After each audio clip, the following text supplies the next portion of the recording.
Chapitre 5. Les ailes du dragon. L'île de la Tortue ne dormait jamais. Le jour, l'activité commerciale demeurait des plus classiques. La nuit, c'étaient les bars et les maisons closes qui s'illuminaient. Des échoppes à même la rue proposaient de quoi se restaurer avec de la viande et du poisson grillé à la braise. Ils croisèrent des hommes chancelants, chantonnant dans diverses langues et visiblement encouragés par l'alcool. Victor Blanco les guidait dans les rues du lieu-dit Basse-Terre. Il semblait bien connaître les lieux. À côté de lui, Igor Stradus regardait les passants avec des yeux de prédateur. John se sentait mal à l'aise en sa présence. Il tint plus fermement la main de sa petite sœur. Victor désigna un bar d'un geste de la tête.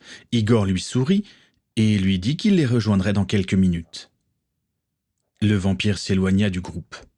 John essaya de le suivre des yeux, mais il avait comme disparu entre deux passants. John gardait Morgan près de lui. Cet endroit ne lui disait rien qui vaille.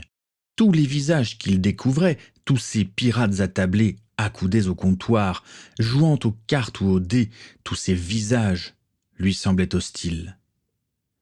Morgan lui prit la main pour se rassurer. John n'avait pas besoin de voir le visage de Victor Blanco pour savoir que ce dernier devait se sentir comme un poisson dans l'eau. Il fut par contre surpris de voir Natalia parfaitement calme et même souriante.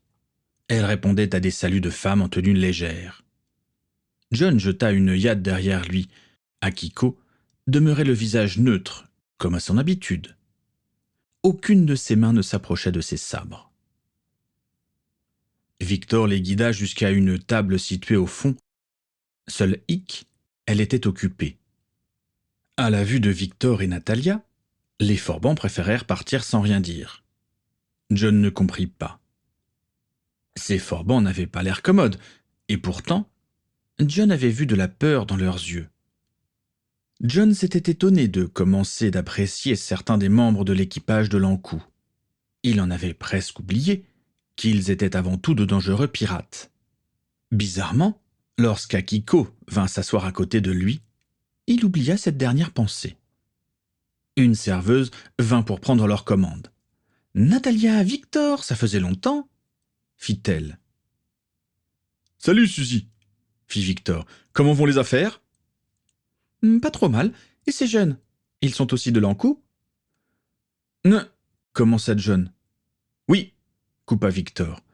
Voici John et Morgan, et Akiko. »« Ah, voilà donc la fameuse Akiko Ryukawa. J'ai entendu dire que tu étais très forte. Je ne t'imaginais pas si jeune et si belle. » Akiko ne répondit pas, se contentant de fixer Suzy d'un regard neutre. « Bien, reprit Suzy en souriant. Qu'est-ce que je vous sers ?»« Pour moi, ce sera comme d'habitude, dit Victor. Moi aussi, fit Natalia. Et pour vous, les enfants ? Demanda la serveuse. Je voudrais un jus d'orange, s'il vous plaît, commanda Morgan. En voilà une jeune fille polie, sourit Suzy. Ça fait plaisir. Pour moi aussi, fit John. Juste de l'eau pour moi, dit Akiko. La serveuse revint quelques minutes plus tard avec la commande. Victor sortit quelques pièces pour payer. Elle vérifia la somme et repartit.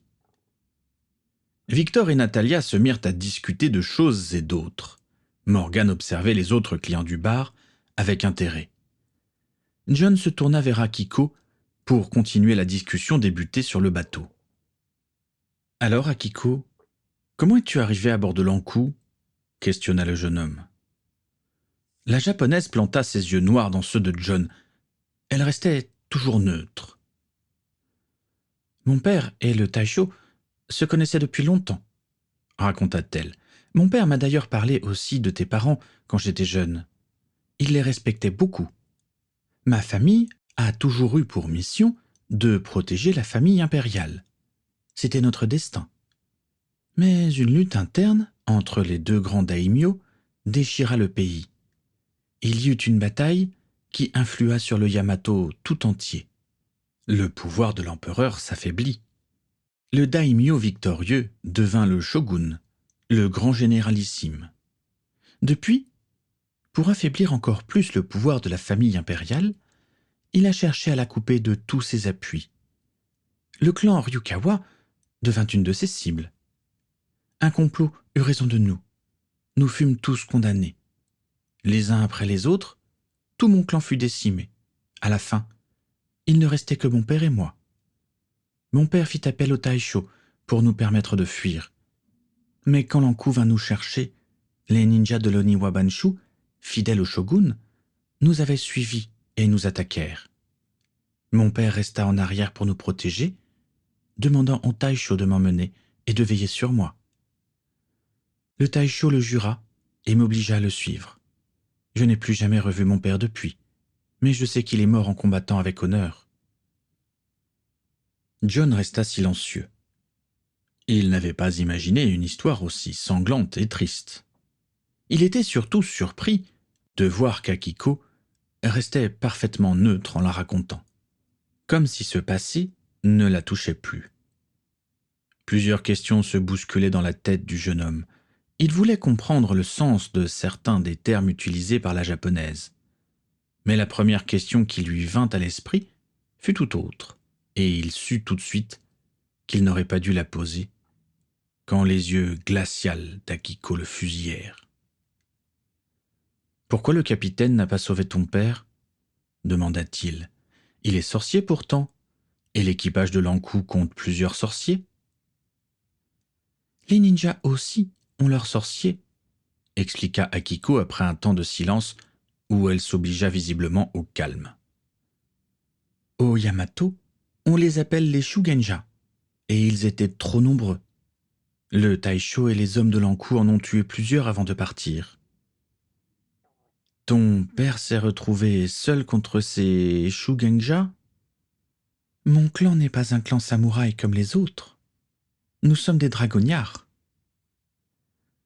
La mère de John lui avait déjà parlé des dragonniards. C'était un peuple magique, exclusivement asiatique et apparenté aux sorciers. La particularité de ce peuple était de ne pas avoir besoin de baguettes pour faire de la magie. Leur sang étant celui de dragons, la magie coulait librement dans leurs veines. Seulement, d'après la description de sa mère, les dragonniards possédaient des yeux dorés. Or, ceux d'Akiko étaient parfaitement noirs. « Qu'est-ce que tu regardes ?» questionna Akiko, alors que John la fixait intensément. « Tes yeux, » répondit-il, rougissant presque immédiatement. « Enfin, bafouilla-t-il, je veux dire, tes yeux sont noirs, et ma mère m'avait dit que les dragonniards avaient les yeux dorés. Nous nous sommes mêlés aux sorciers et moldus durant des siècles. Nous conservons nos pouvoirs dragonniards, mais nos yeux ne deviennent dorés que quand nous nous en servons. » « Je vois. Et donc, je n'ai pas tout compris ce que tu m'as dit. C'est quoi un samouraï ?» Igor Stradus repéra rapidement ses amis et les rejoignit. Il remarqua John et Akiko en grande discussion. Suzy vint tout de suite le voir. « Igor !» s'exclama-t-elle. « Toujours en vie à ce que je vois. Et surtout, tu n'as pas changé d'un pouce. »« J'ai fait beaucoup d'exercices, » sourit Igor. « C'est tout de même bizarre, je te connais depuis toute petite et tu n'as pas pris une ride. » Le vampire éluda la question d'un léger sourire. Suzy, sachant qu'il ne commanderait rien, retourna à son travail. « Pas facile d'avoir 587 ans, » plaisanta Victor. « Vous êtes si vieux que ça, monsieur Stradus ?» s'exclama Morgane, qui avait écouté l'échange avec la serveuse. « Tu peux m'appeler Igor, » fit le vampire. « Et oui, j'approche les 6 siècles d'existence. Tu sais, nous autres vampires vivons très très longtemps. En fait, 600 ans, ça correspond à peu près à une trentaine d'années pour les humains. Nous vivons donc environ 1500 ans avant de nous éteindre. » « Waouh ! Ma mère m'avait parlé des vampires, mais je n'imaginais pas que vous viviez si vieux. Et vous êtes sur l'Ankou depuis longtemps ? » ?»« Environ 200 ans. J'ai été pris à bord par ton arrière-arrière-arrière-arrière-grand-père. » Pourquoi n'êtes-vous pas devenu capitaine de l'Ankou alors? Parce que je n'aime pas commander. La place de second me va parfaitement, et puis, seul un Morbrez peut commander l'Ankou. Comment ça? Tu le sauras un jour, ne t'en fais pas. Après tout, le sang des Morbrez coule dans tes veines. Ça fait toujours bizarre d'entendre un vampire utiliser cette expression, fit Natalia. Très drôle, rit Igor. Je vois que John et Akiko font connaissance. Tu crois que John espère quelque chose? Je ne sais pas, répondit Natalia. Mais si c'est le cas, j'espère qu'il ne sera pas trop déçu. Akiko a déjà quelqu'un à qui elle tient. Ouais, même si ce dernier ne semble rien remarquer, ou ne rien vouloir remarquer. Et pourtant, malgré qu'Akiko veuille ne rien laisser paraître, tout l'équipage a remarqué, enchérit Victor. Les paris sont ouverts. J'ai parié sur Ensemble avant les 20 ans d'Akiko, dit Igor. Moi, après ses 25 ans, précisa Victor. Vraiment, s'exclama Natalia. Pas un pour racheter l'autre. Parier sur ça. Au lieu de faire ta choquer, dis-nous plutôt sur quoi tu as parié, sourit Igor. Ensemble avant la fin de l'année, avoua la Russe. Ça me semble un peu court, jugea le vampire. Pour un vampire peut-être, mais n'oublie pas que nous autres humains avons moins de temps. Et vous encore moins, lança une voix. Le silence se fit à la table des hommes de l'Ankou. Victor, Natalia et Igor levèrent les yeux vers Brian Kinnon, qui se tenait devant eux. Derrière lui se tenaient plusieurs pirates, toisant ceux de l'Ankou. Akiko se tut immédiatement. Elle fixait les ennemis sans bouger une seule de ses mains vers ses sabres. « Tiens, Brian Kinnon, fit Victor, je n'avais pas entendu dire que le cauchemar était arrivé. » Je pensais qu'à force d'être entouré de sorciers, tu comprendrais qu'une falaise n'est pas un problème pour nous, fit Kinnon. J'avais compris, ne t'en fais pas. Est-ce que tu veux un verre? Pourquoi pas? Alors commande-t'en un. Ne le mets pas sur ma note, je suis à sec. Très drôle, Victor. Je ne regretterai vraiment pas ton sens de l'humour quand je te tuerai. Je n'en doute pas. Tu veux les enfants, je suppose. Tatiana les veut. Alors vous feriez bien de nous les donner, si vous ne voulez pas que ce charmant bar se transforme en fosse à cadavre. Où est-elle? Questionna Natalia. Elle est occupée ailleurs, répondit Kinnon. Ce n'est pas difficile de deviner qu'elle doit essayer de prendre l'Ankou, fit Igor. Elle n'a pas compris que c'était impossible. Que tu crois, Igor? Je vogue sur l'Ankou depuis 2 siècles, je le connais presque aussi bien que les Morbrez. J'ai vu les prodiges dont il est capable. Tu peux me croire quand je dis qu'elle n'arrivera pas à s'en emparer. Je ne suis pas là pour débattre de ça. Donnez-nous les petits Morbrez où il y aura des morts. John remarqua que le silence s'était fait dans le bar. Tout le monde observait les pirates de l'Ankou et du cauchemar avec effroi. John ne se demanda pas longtemps pourquoi personne ne fuyait. Les hommes du cauchemar les menaçaient de leurs pistolets. Certains tenaient également une baguette dans leur autre main. La tension était montée en quelques secondes. John et Morgan n'osaient même plus respirer trop fort. « Car tu espères vraiment que nous allons te les livrer comme ça ?» dit Igor en arborant un sourire tranchant. « À vrai dire, j'espérais plutôt que vous refuseriez, » fit Kinnon. « Comme ça, j'aurai le plaisir de vous voir vous faire tuer. » La table autour de laquelle ils étaient installés vola en éclats dans une explosion. Igor sauta au-dessus des débris pour se jeter sur Kinnon avec rage. Il le repoussa en arrière. Kinnon entraîna dans sa chute plusieurs de ses hommes. Victor tira son sabre et son pistolet de sa ceinture. Il tira, éliminant un des pirates du cauchemar, et para un coup de sabre dans la foulée. Natalia, qui était responsable de l'explosion de la table, tira plusieurs éclairs de stupéfiction en poussant Morgan et John derrière une autre table, la renversant pour s'en faire une protection. Akiko avait déjà éliminé 2 ennemis à l'aide de son katana. Elle rejoignit Natalia quand celle-ci l'appela. « Il faut que tu ailles prévenir Gaël !» ordonna Natalia. « Fais attention, Tatiana doit être dans le coin, et rappelle tout l'équipage !»« Aïe !» acquiesça la japonaise. Akiko sauta au-dessus de la table renversée et accourut vers la sortie du bar, tuant un autre pirate au passage. Aussitôt dehors, elle tendit une main vers le ciel. Ses yeux devinrent dorés et une masse lumineuse s'éleva à la verticale. Arrivée à une certaine hauteur, la masse explosa en une vague lumineuse. Sur toute l'île, il était impossible de la manquer. Les pirates de l'Ankou comprirent le signal et tous abandonnèrent ce qu'ils étaient en train de faire pour se diriger vers le bateau. Akiko interpella quelques pirates passant près d'elle pour leur sommer d'aller prêter main forte à Victor, Igor et Natalia.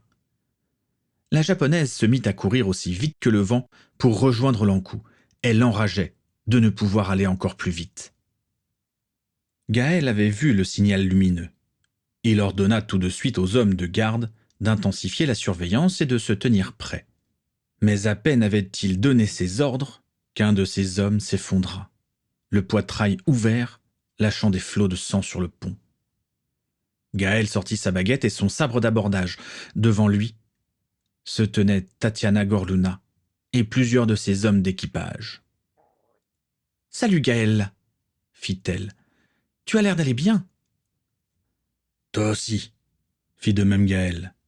Je ne te demande pas ce que me vaut ta visite. »« Eh oui, tu sais aussi bien que moi ce que je veux. Je veux l'Ankou. Je veux connaître son secret et acquérir son pouvoir. » »« Tu sais bien que c'est impossible. Seul un mort-braise peut contrôler l'Ankou. Oui, je sais. Je l'ai assez entendue, celle-là. Mais vois-tu, je n'y crois pas. Il me faudra du sang des morts-braises, mais quelques gouttes devraient suffire. Tu ne voudrais pas saigner pour moi, en souvenir du bon vieux temps? Tu es toujours la même. Envoûtante et charmante. Folle alliée. L'apparente bonne humeur de Tatiana s'envola en une seconde. Son visage se déforma en une expression de fureur.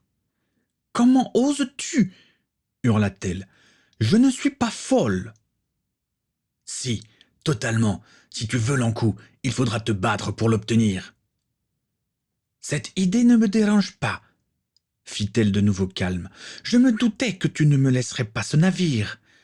Personnellement, ça ne me pose aucun problème. Après tout, tu m'as laissé tomber.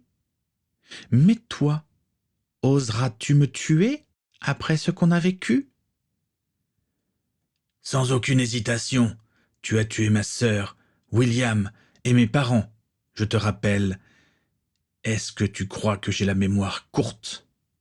Non, mais je m'étais dit que tu m'avais pardonné. Tu auras mon pardon. En enfer. Viens te battre. Avec plaisir, cracha-t-elle. Tatiana se précipita vers Gaël en brandissant sa baguette. Un éclair vert illumina le pont de l'Ankou. Par réflexe, Gaël dressa un bouclier. Il laissa Tatiana s'approcher et frappa de son sabre quand elle fut assez près. La capitaine du cauchemar avait également sorti son sabre. Les lames s'entrechoquèrent violemment. Gaël enchaîna directement de plusieurs autres coups de sabre, tous parés par Tatiana. Il finit son enchaînement en réussissant à placer l'extrémité de sa baguette sur la poitrine de Tatiana et la repoussa violemment jusqu'au bastingage. Contre toute attente, la capitaine du cauchemar sourit. « Je t'ai connu plus doux dans nos corps à corps, » fit-elle. « J'essaie d'oublier cette époque, » dit-il. « Tu as trouvé quelqu'un d'autre? Tu peux me le dire, je te promets de ne pas la faire souffrir quand je la tuerai. »« Je n'ai personne. » « Tes yeux disent tout autre chose. J'ai vu Une brève fureur les envahir quand j'ai parlé de la tuer. Je te connais par cœur, Gaël. Dis-moi juste le nom de celle qui m'a remplacé dans ton cœur. Il te faudra me tuer pour l'atteindre. Avec plaisir. Je vais te faire regretter de m'avoir remplacé. Tatiana allait se jeter de nouveau sur le capitaine de l'Ankou quand une silhouette gracile surgit du quai et atterrit sur le pont entre Gaël et Tatiana. Les yeux dorés flamboyants d'Akiko toisaient la borgne durement. Elle se tenait prête à dégainer ses sabres. Tatiana resta un moment surprise par cette arrivée impromptue. « À qui ai-je l'honneur » demanda Tatiana. « Je ne me présente pas aux gens sans honneur, » dit Akiko. « Je suppose que tu es Akiko Ryukawa. J'ai connu tes parents. Je ne les ai jamais aimés. Surtout ton père, toujours à mettre l'honneur au-dessus de tout. Enfin bref, tu peux te pousser, jeune fille. Je dois tuer ton capitaine. » Personne ne s'attaque au Taisho. Oh, je vois. Elle n'est pas un peu jeune pour toi, Gaël ? Akiko, écarte-toi, ordonna Gaël. Taisho, c'est un ordre. yokai. La japonaise s'écarta sans lâcher Tatiana de ses yeux redevenus noirs. La capitaine Borgne s'en amusa. Elle tient à toi, cette petite, reprit Tatiana, comme c'est touchant. Tu veux parler ou te battre ? Lança Gaël. Me battre me plairait, mais ça prendrait trop de temps. Et ça fait 20 ans que j'attends maintenant. Il est temps que l'Ankou change de main. Tatiana leva sa baguette en l'air. Des gerbes d'étincelles rouges s'élevèrent. Des lumières s'illuminèrent sur l'eau à quelques dizaines de mètres de l'Ankou. La ligne noire du cauchemar barrait la route du large et menaçait de ses canons.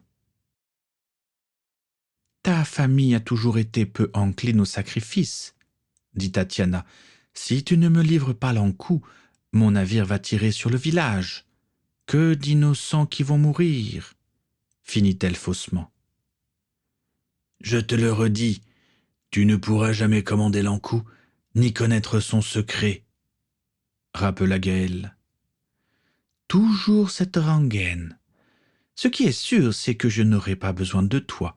Et en plus, je rêve de te tuer depuis si longtemps. Adieu, mon chéri. Tatiana pointa sa baguette sur Gaël, prête à lancer un maléfice mortel. Gaël était prêt à la contrer. Avada Kedavra, incanta Tatiana. Mais au moment où l'éclair vert jaillit, Akiko s'interposa.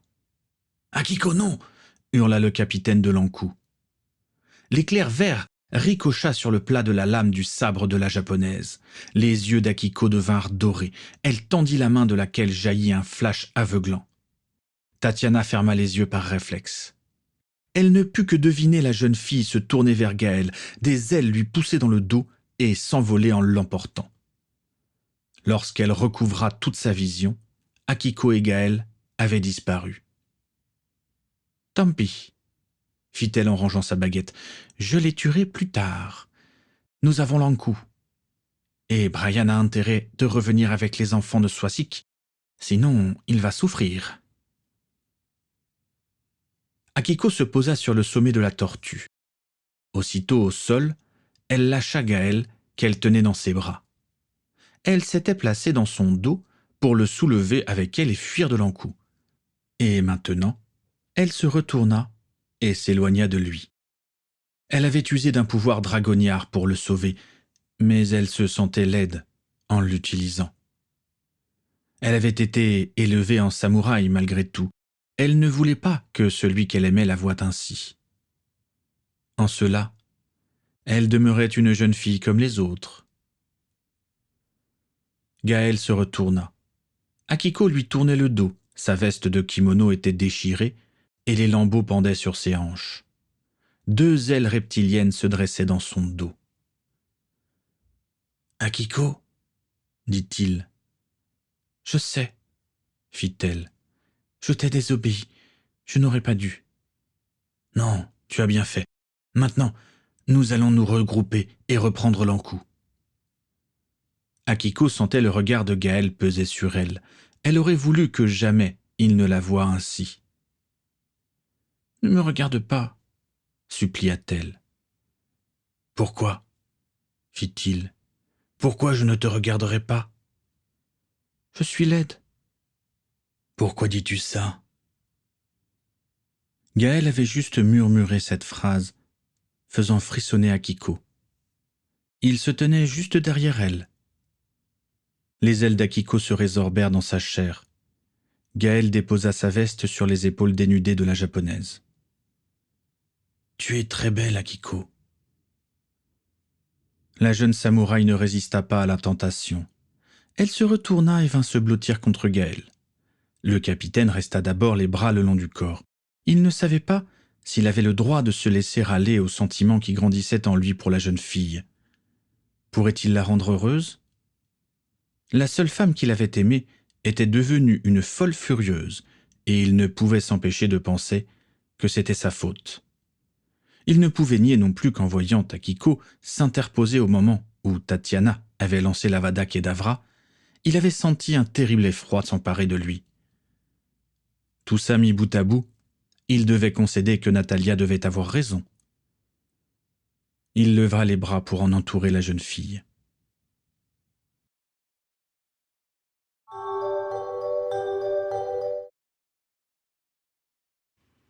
Note du chapitre. Les daimyo sont des seigneurs féodaux du Moyen-Âge japonais. La bataille évoquée par Akiko est celle de Sekigahara qui eut lieu en 1592 et opposa Tokugawa Ieyasu à Tomotomi. La victoire du clan Tokugawa marqua le début de l'ère Edo, durant laquelle le Japon se referma sur lui-même durant presque 3 siècles. L'Oniwabanshu est une sorte de service secret composé de ninjas et fidèle au Bakufu, le gouvernement militaire du shogun. Yokai signifie compris